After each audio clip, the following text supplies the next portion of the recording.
Bien-aimés de Dieu, réunis autour de la parole de Dieu ce 14 février 2025, nous allons méditer Actes des Apôtres, chapitre 13, les versets 46 à 49. Mais pour une meilleure compréhension du texte, nous allons l'élargir. Donc, nous allons méditer sur Actes des Apôtres, chapitre 13, versets 42 à 52. Alors, nous allons d'abord lire le texte. Quand ils sortirent de la synagogue, on les pria de reprendre ce sujet le sabbat suivant.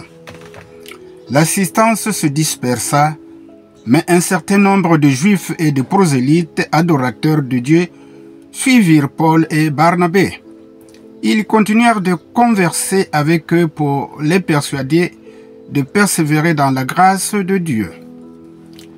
Le sabbat suivant, presque toute la ville était là pour entendre Paul qui fit un long exposé sur le Seigneur.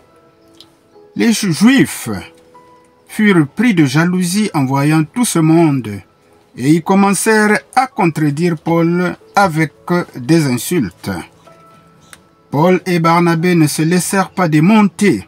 Ils leur dirent, « C'est à vous qu'il fallait d'abord annoncer la parole de Dieu. Mais puisque vous la rejetez et vous privez vous-même de la vie éternelle, nous allons vers les païens. Le Seigneur nous en a fait un devoir. Je fais de toi la lumière des nations. Tu porteras mon salut jusqu'aux extrémités du monde. » Ceux qui n'étaient pas juifs se réjouissaient d'entendre cela, et ils prenaient en estime la parole de Dieu. Un certain nombre eurent la foi, tous ceux qui étaient destinés à la vie éternelle. La parole de Dieu commença donc à se répandre dans toute la région. Les Juifs montèrent la tête aux femmes de bonne condition qui adoraient Dieu, ainsi qu'aux notables de la ville. Ils suscitèrent une persécution contre Paul et Barnabé et les chassèrent de leur territoire.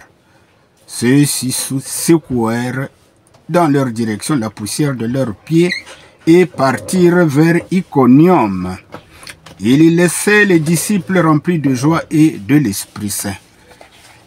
Disons Amen. Quel titre donner à notre texte? Eh bien, Paul se tourne vers les non-juifs.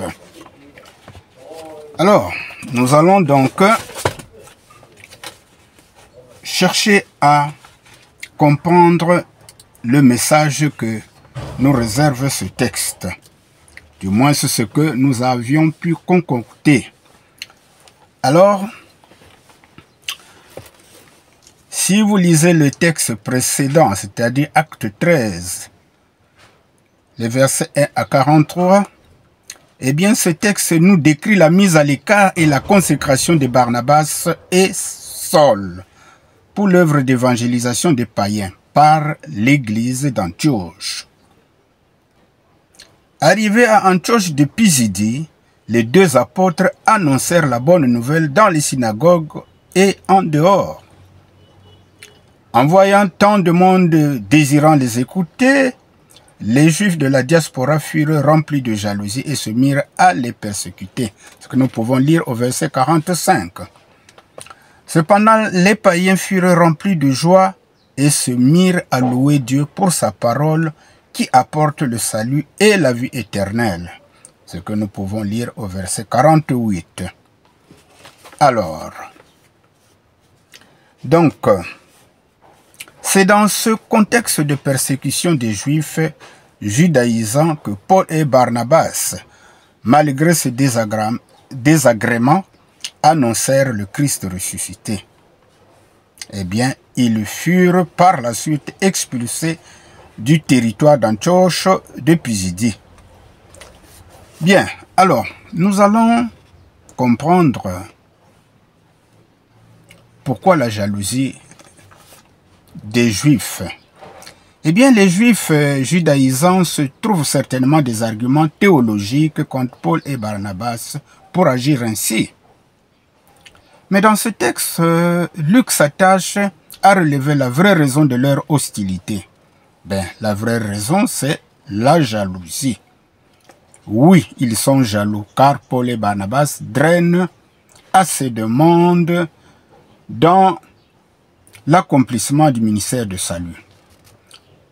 Et ceci arrive souvent lorsque les églises traditionnelles ou anciennes se mettent à l'antipode des églises chrétiennes naissantes, qui souvent apportent une nouvelle dynamique dans l'évangélisation des peuples.